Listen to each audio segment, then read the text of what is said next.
नमस्कार। भैरवा टेलिभिजन हेरेर बसिरहनुभएका तपाईँ अभिभावक, विद्यार्थी भाइ बहिनीहरू, शुभचिन्तक सम्पूर्णलाई म हार्दिक स्वागत गर्न चाहन्छु। प्याप्सन रूपन्देहीले सञ्चालन गरिरहेको यस शैक्षिक कार्यक्रममा कक्षा 10 मा अध्ययनरत विद्यार्थी भाइ बहिनीहरू पक्कै पनि यहाँहरू कपी कलम र किताब लिएर अध्ययन गर्नका निमित्त तयार भइसक्नु भएको विश्वास मलाई लागेको छ। म यहाँहरूलाई अध्यापन गराउनका निमित्त तयारी अवस्थामा उपस्थित भइसकेको छु। तसर्थ म पुनः हाम्रा विद्यार्थी भाइ बहिनीहरूलाई आजको कक्षामा हार्दिक स्वागत गर्दै आजको विषयवस्तुलाई म यहाँहरू समक्ष प्रस्तुत गर्ने अनुमति चाहन्छु।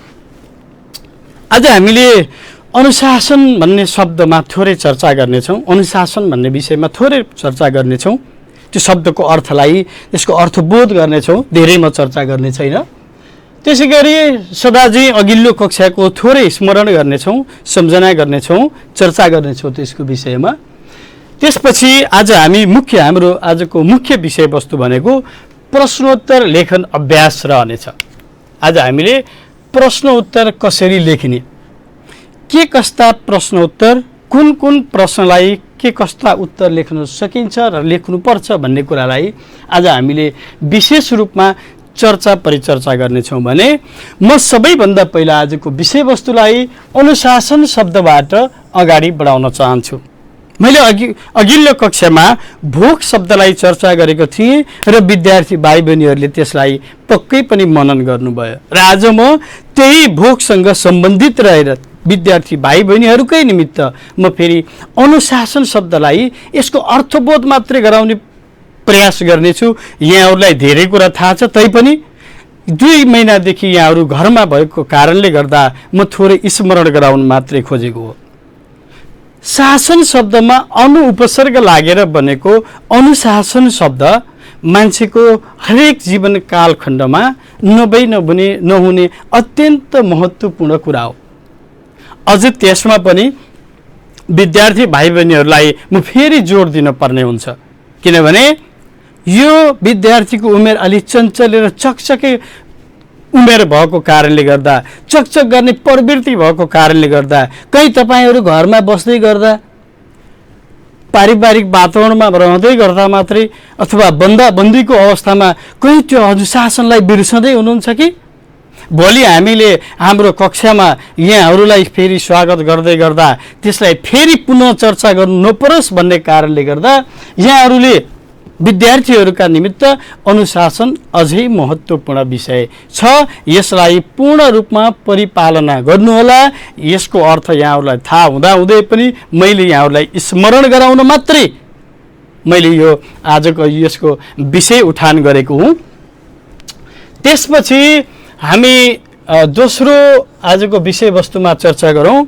यो दोस्रो भनेको विद्यार्थी भाइ बहिनीहरू, हामीले हिजोको कक्षामा जन्मभूमि कथाको हामी के पढ्दैछौँ? जन्मभूमि कथा पढ्दैछौँ।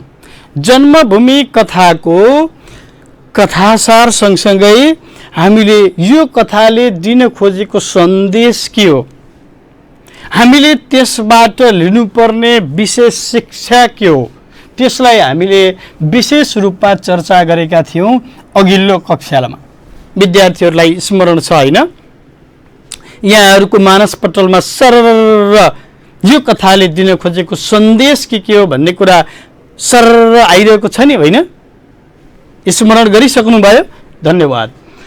अब म आजको मुख्य विषयवस्तुमा प्रवेश गर्न चाहन्छु। आजको मुख्य विषयवस्तु भनेको प्रश्नोत्तर लेखन अभ्यास हो।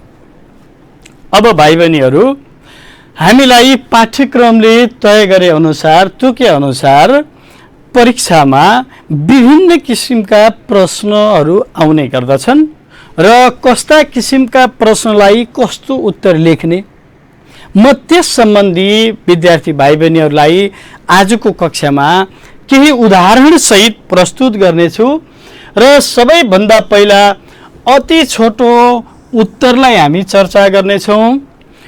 त्यसै गरी छोटो उत्तरलाई चर्चा गर्नेछौँ। सप्रसङ्ग व्याख्या कसरी लेखिने, त्यसै गरी संक्षिप्त उत्तर कसरी लेखिने, विवेचनात्मक उत्तर कसरी लेखिने यस विषयमा क्रमशः चर्चा हुनेछ। हामी आज पहिलो अति छोटो उत्तर परीक्षाको दृष्टिकोणले हामीलाई यसबाट यो प्रश्न 5 मार्क्सको आउँछ। हामीले आज यो 5 मार्क्सको प्रश्नको उत्तर कसरी लेख्ने, यसका लागि कति उत्तर लेख्दा उपयुक्त हुन्छ त्यस विषयमा विशेष चर्चा गर्नेछौँ। र यो अति छोटो उत्तरलाई अगाडि बढाउनका निमित्त मैले अनुच्छेद यहाँहरूलाई देखाउनेछु। टेलिभिजनको स्क्रिनमा यो कथाको पहिलो अनुच्छेदलाई आज हामी सबैभन्दा पहिला चर्चा गर्नेछौँ। यो कथाबाट केही नमुना प्रश्नहरू हामीले लिनेछौँ र त्यसबाट छोटो उत्तर लेख्ने अभ्यास हामी गर्नेछौँ। बुझ्नुभयो हैन?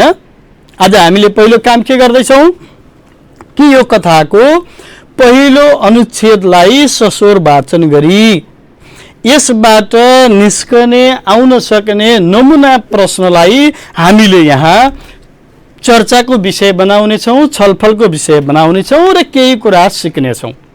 त्यस पश्चात परीक्षामा आउन सक्ने सम्भावित कुनै एउटा अर्को अनुच्छेद पनि हामी चर्चा गर्नेछौँ। म सबैभन्दा पहिला अति छोटो उत्तरको यो कथाको अनुच्छेद पहिलो अनुच्छेद स्लाइड मार्फत विद्यार्थी भाइ बहिनीहरूलाई देखाउन गइरहेको छु।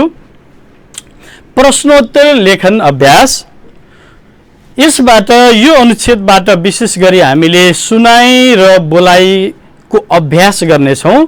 भाषाका 4 वटा सिपहरू हुन्छन्, विद्यार्थी भाइ बहिनीलाई थाहा छ। एउटा सुनाइ, बोलाइ, पढाइ र लेखाइ।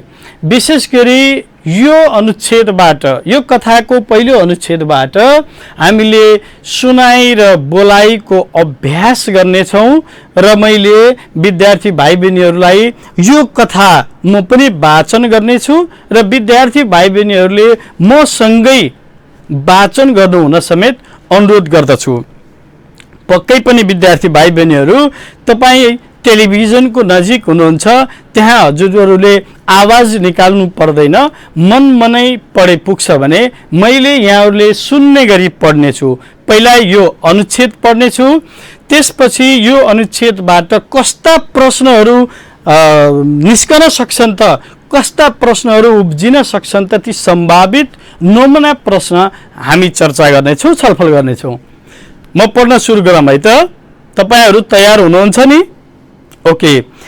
अलि पर बानर फौजका साथमा सबैजना मस्त निद्रामा थिए। कथाको सार अनुसारले यहाँहरूले बुझिसक्नु भयो नि सबैजना भनेको। रामचन्द्र त्यही हुनुहुन्छ, लक्ष्मण त्यही हुनुहुन्छ, विभीषण त्यही हुनुहुन्छ, त्यसै गरी सुग्रीव त्यही हुनुहुन्छ, हनुमान सँगसँगै अन्य बानरका फौजहरू त्यही छन्। यो कथा सुरु भएको कहाँबाट त, उठान बिन्दु कहाँ हो त भन्दा रामायणको लङ्का युद्धको त्यस रातको कुरा, जब युद्ध रामले जित्नुभयो, रावणले पराजित हुनु पर्यो, त्यसपछिको रातबाट यो कथा सुरु भएको हुनाले यहाँ मस्त निद्रामा सुतेको अवस्थाबाट यो कथाको उठान भएको छ। बीचमा लक्ष्मणसँगैको ओछ्यानमा सुतेका रामचन्द्र पनि आनन्दले निदाइरहेका थिए। बायाँपट्टिको ओछ्यानमा सुतेका सुग्रीव र हनुमान पालै पालो घ्वार घुरिरहेका थिए। घ्वार शब्द बुझ्नु छैन, हाम्रो निदाएको समयमा निस्कने आवाज हो।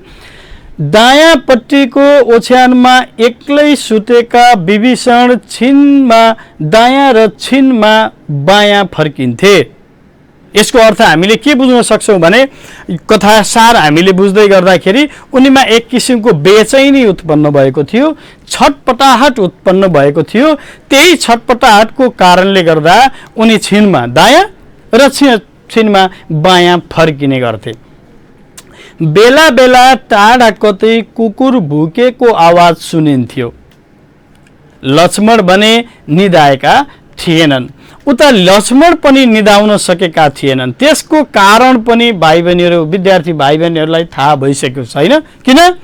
किनकि वनवासकै समय, जीवनभर नै वनवासकै समयभरि उनी निदाउन सकेका थिएनन्।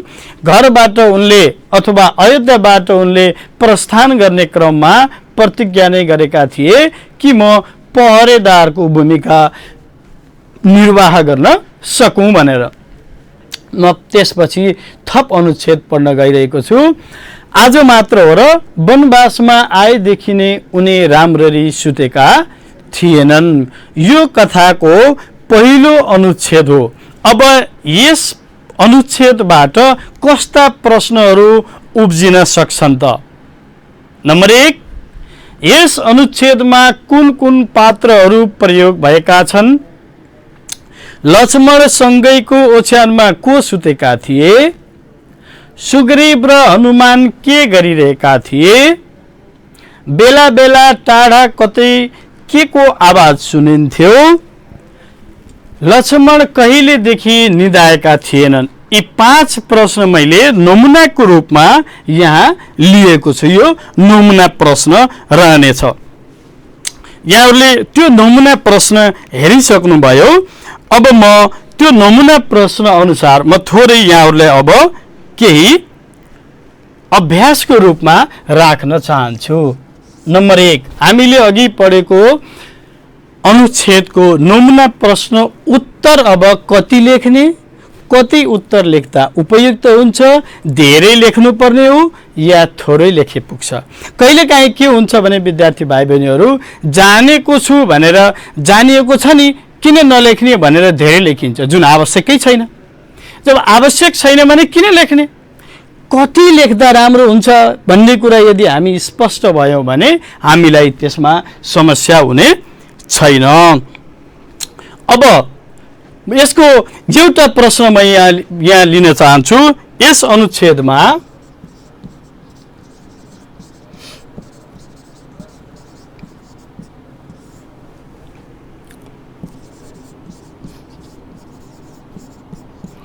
कुन कुन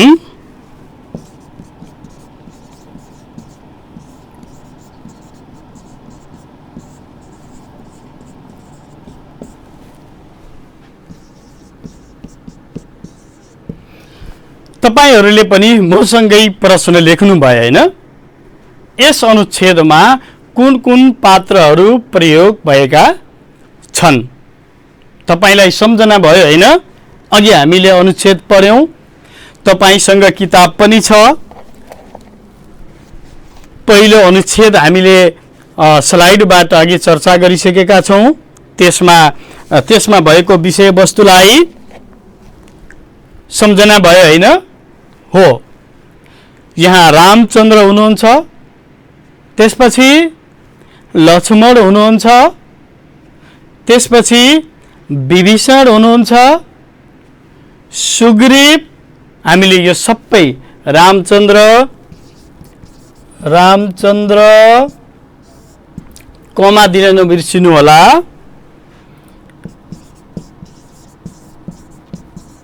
विभीषण,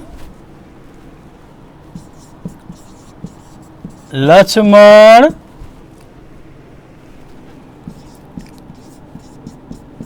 सुग्रीव, हनुमान,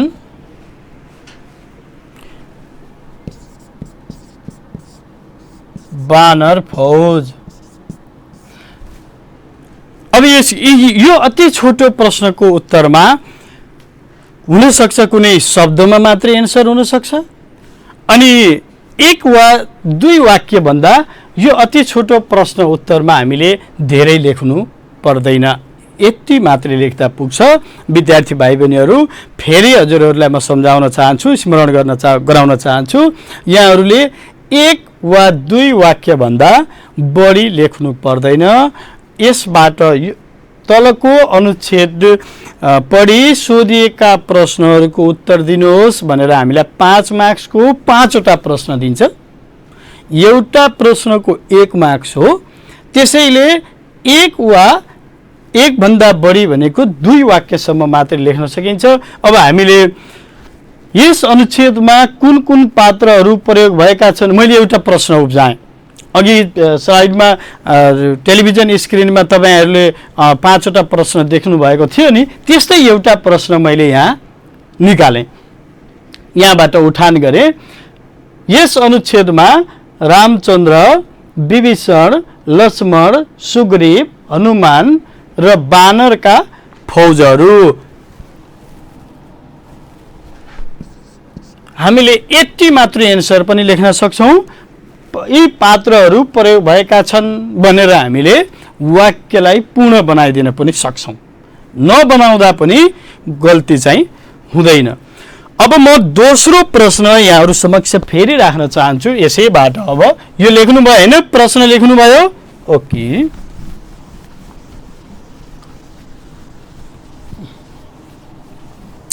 दोस्रो प्रश्न के हुन सक्छ त?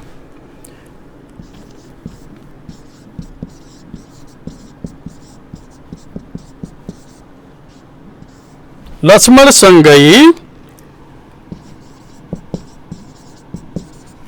ओछ्यानमा को सुतेका थिए? ल भन्नुहोस् त भाइ बहिनीहरू, यो एउटा नमुना प्रश्न मैले यहाँबाट लिएँ। त्यो अनुच्छेदबाट हुन सके अन्य थप प्रश्न पनि हामी निकाल्न सक्छौँ। यो प्रश्नलाई मैले नमुनाको रूपमा लिएँ विद्यार्थी भाइ बहिनीका लागि। लक्ष्मणसँगै ओछ्यानमा को सुतेका थिए? अनुच्छेदका अनुसार लक्ष्मणसँगै ओछ्यानमा रामचन्द्र सुतेका थिए। हामीले एन्सर यसको उत्तरमा रामचन्द्र मात्रै लेख्न सक्छौँ। बुझ्नुभयो होइन? रामचन्द्र मात्रै लेख्न सक्छौँ। अब तेस्रो प्रश्न के उब्जिन सक्छ त, अथवा के आउन सक्छ त? तेस्रो प्रश्न, म तेस्रो प्रश्नतर्फ जान्छु। सुग्रीव र हनुमान के गरिरहेका थिए? ल सम्झनुस् त विद्यार्थी भाइ बहिनीहरू, सुग्रीव र हनुमान के गरिरहेका थिए? सम्झनु भयो? हो, ठिक सम्झिनु भयो। सुग्रीव र हनुमान घुवार गरी निदाइरहेका थिए अथवा घुवार गरिरहेका थिए।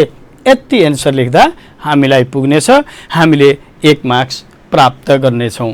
तेस्रो प्रश्न हजुरहरू क्लियर हुनुहुन्छ होइन? प्रश्न हुनुहुन्छ, सुग्रीव र हनुमान के गरिरहेका थिए? सुग्रीव र हनुमान घुवार गरिरहेका थिए, मस्त निद्रामा घुवार गरिरहेका थिए। चौथो नम्बरमा जाम। तपाईले कापीमा टिपिसक्नुभयो होइन?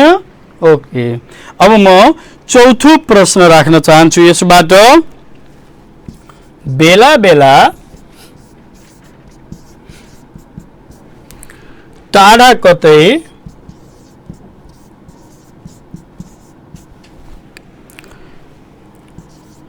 के को आवाज सुनिन्थ्यो?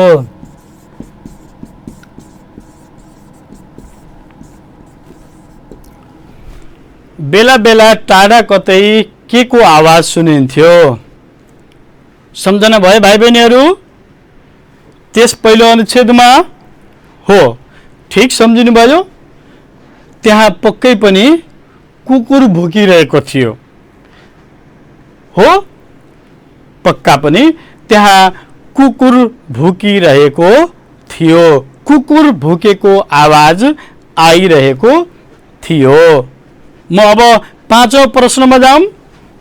ओके, अब आजको यो पहिलो अनुच्छेदको 5औं प्रश्न के बन्न सक्छ त? लक्ष्मण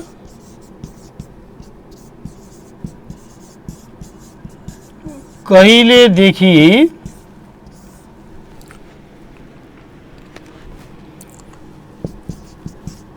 निदाएका थिएनन्? ल हेर्नुस् त भाइ बहिनीहरू, यो कथाको पहिलो अनुच्छेदको 5औं प्रश्न मैले लिइरहेको छु। लक्ष्मण कहिलेदेखि निदाएका थिएनन्? थाहा छ हैन भाइ बहिनीहरू? सम्झनु भयो हैन? हो, लक्ष्मण वनवास आएदेखि नै निदाएका थिएनन्। यो आजको नमुना प्रश्न मैले यहाँहरुसँग चर्चा गरेँ। यो कथाको पहिलो अनुच्छेद, यसलाई विशेष गरी आज मैले यहाँहरुको सुनाई सिपको विकास र बोलाइ सिपको विकास, यहाँहरुले सुन्नु पनि भयो, उत्तर पनि दिनुभयो, बोल्नु पनि भयो। सुनाई सिपको विकास र बोलाइ सिपको विकास गराउनका निमित्त यो कथाको मैले पहिलो अनुच्छेदलाई नमुना प्रश्नको रूपमा लिएर यहाँहरु समक्ष मैले चर्चा गरेँ। अब म दोस्रो अनुच्छेदतर्फ जानेछु। त्यो दोस्रो अनुच्छेदबाट हामीले फेरि परीक्षाको दृष्टिकोणले परीक्षामा आउने अनुच्छेद, सम्भावित अनुच्छेद मैले अब टेलिभिजनबाट फेरि देखाउने छु। यहाँहरुले त्यसलाई अघि जस्तै हामी फेरि पढ्ने छौं र त्यसका पनि नमुना प्रश्नहरूको बारेमा उत्तर कसरी लेख्ने, अति छोटो उत्तर कसरी लेख्ने हामीले थप अभ्यास गर्ने छौं। अब म जाँदैछु दोस्रो अनुच्छेद तर्फ।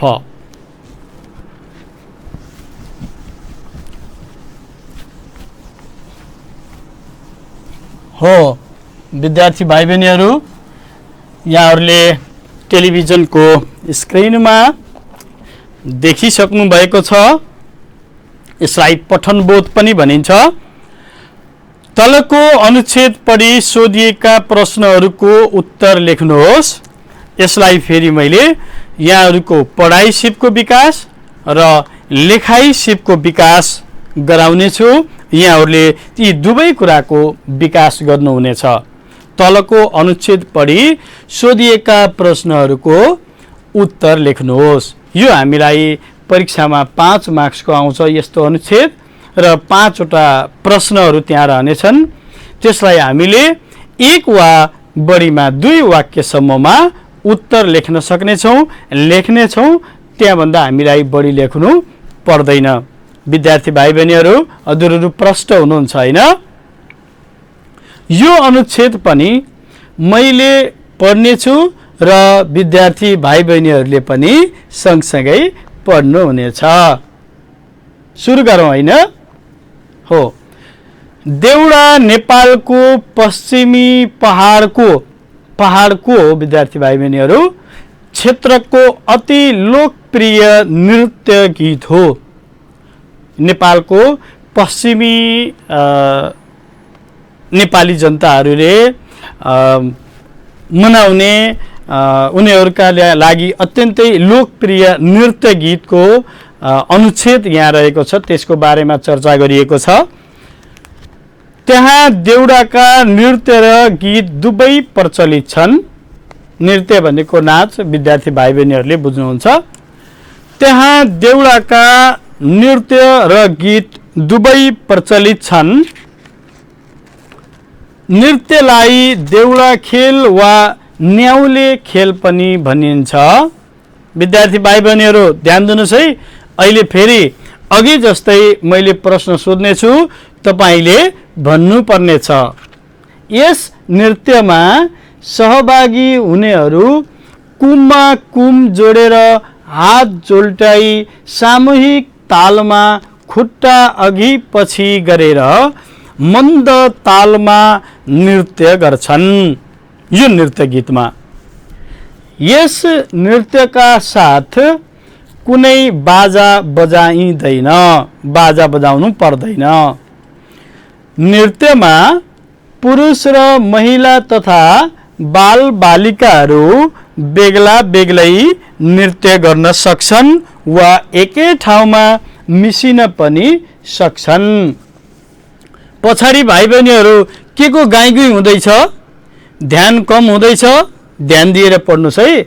यो अनुच्छेदलाई फेरि थप अगाडि बढाउँदैछु म। एउटा ठुलो आँगनमा जम्मा भएर देउडा खेल्नेहरू मुखामुख गरी दुई समूहमा विभाजित हुन्छन् र कुनै गीत सामूहिक रूपमा दोहोर्याउँछन् अथवा गीतमा नै सवाल जवाफ गर्छन्। देउडामा ए भिनाजु, ए साली, मेरी बौजू, छमक्क छमक्क, लौ बिरी छमछम आदि थेगोको प्रयोग हुन्छ। नृत्यमा सहभागी हुनेहरूले खास किसिमको सिंगार पटार गर्नु पर्दैन। देउडा नृत्यका अवसरमा गरिने सवाल जवाफलाई झिट्टा गर्नु भनिन्छ। झिट्टा गर्दा गीतमा नै गाउँ खाने कथा भने जस्तै गौडो थापिन्छ र गौडो फुकाइन्छ पनि। यो मैले कथामा रहेको पहिलो पाठको अभ्यासमा रहेको अनुच्छेद विद्यार्थी भाइ बहिनीहरूलाई मैले देखाएँ। यहाँहरूले पढ्नु पनि भयो, सुन्नु पनि भयो। यसपछि नमुना प्रश्न, यसको नमुना प्रश्न कस्तो हुन सक्छ त म फेरि विद्यार्थी भाइ बहिनीहरूलाई नमुना प्रश्न देखाउन चाहन्छु अर्को स्लाइडबाट।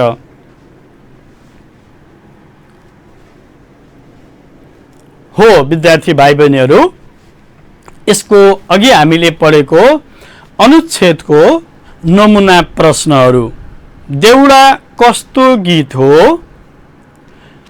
दोस्रो प्रश्न हुन सक्छ देउडा कहाँ प्रचलित छ?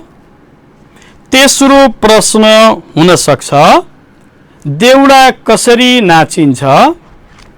चौथो प्रश्न हुन सक्छ विद्यार्थी भाइ बहिनीहरू यो प्रश्न लेख्दै हुनुहुन्छ नि, मैले पछि अहिले दुईवटा प्रश्न मात्र यहाँहरूलाई अभ्यास गराउने छु। बाँकी तीनवटा प्रश्नको उत्तर यहाँहरूले आफ्नो कपीमा लेख्नुपर्ने छ। यहाँहरूलाई गृह कार्यको रूपमा मैले यहाँहरूलाई चाहिँ प्रदान गर्नेछु। त्यसैले घ नम्बर देउडा नृत्यमा को सहभागी हुन्छन्? न नम्बर पाँचौं नम्बर देउडामा कुन कुन थेगोको प्रयोग हुन्छ? विद्यार्थी भाइ बहिनीहरू अब म पहिलो प्रश्न नम्बर क को प्रश्न देउडा कस्तो गीत हो, म यसको उत्तरको नमुना यहाँहरू समक्ष प्रस्तुत गर्न चाहन्छु। देउडा कस्तो गीत हो? ल विद्यार्थी भाइ बहिनीहरू अब मलाई ध्यान दिनुहोस् है। अब मलाई यो उत्तर कस्तो हुन सक्छ मलाई ध्यान दिनुहोस् है। ध्यान दिइराख्नु भएको छ हैन? हो विद्यार्थी भाइ बहिनीहरू देउडा कस्तो गीत हो? हामीले अघि पढेको अनुच्छेद अनुसार नेपालको पश्चिमी पहाडको अति लोकप्रिय नृत्य गीत हो। लेखौं है, नेपालको पश्चिमी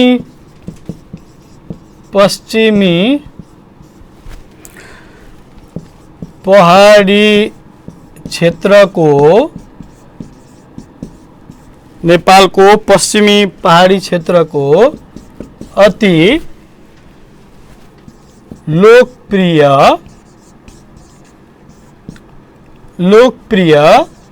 नृत्य गीत हो। नृत्य गीत हो। देउडा कस्तो गीत हो? यसको उत्तर हामीले यति लेखे पुग्छ विद्यार्थी भाइ बहिनीहरू। ध्यान दिइराख्नु भएको छैन? नेपालको पश्चिमी पहाडी क्षेत्रको अति लोकप्रिय नृत्य गीत हो। यहाँ भन्दा हामीले धेरै लामो लेख्नु पर्दैन विद्यार्थी भाइ बहिनीहरू। अब दोस्रो पनि म यहाँहरूलाई नमुनाको रूपमा अभ्यास गराउन चाहन्छु। देउडा कहाँ प्रचलित छ? देउडा कहाँ प्रचलित छ? विद्यार्थी भाइ बहिनीले देखिराख्नु भएको छ हैन? ल हेर्नुहोस् त दुईटै प्रश्नको उत्तर उस्तै उस्तै खालको आउनेछ है। कहाँ प्रचलित छ? नेपालको पश्चिमी पहाडी क्षेत्रमा प्रचलित छ। यो यहाँहरूको अभ्यासमा छ, मैले त्यही अभ्यासबाट लिएँ यहाँहरूलाई नमुना स्वरूप। यहाँहरूले अब पहिलो र दोस्रोको हामीले थोरै चर्चा गऱ्यौँ, अब बाँकी तेस्रो, चौथो र पाँचौँ यहाँहरूलाई मैले गृह कार्यको रूपमा छोड्छु र हामीले भोलिको कक्षामा हामी आज अति छोटो प्रश्नोत्तर कसरी लेखन गर्ने भन्ने अभ्यास गऱ्यौँ। भोलिको कक्षामा हामीले छोटो उत्तर लेखन कसरी गर्न सकिन्छ, कसरी गर्दा राम्रो हुन्छ, हामी त्यस विषयमा चर्चा गर्नेछौँ। आजलाई यहाँहरूले ध्यान दिएर आजको कक्षा पढ्नुभयो, केही कुरा बुझ्नुभयो, तपाईँलाई धन्यवाद व्यक्त गर्दै म बिदा हुन्छु। धन्यवाद।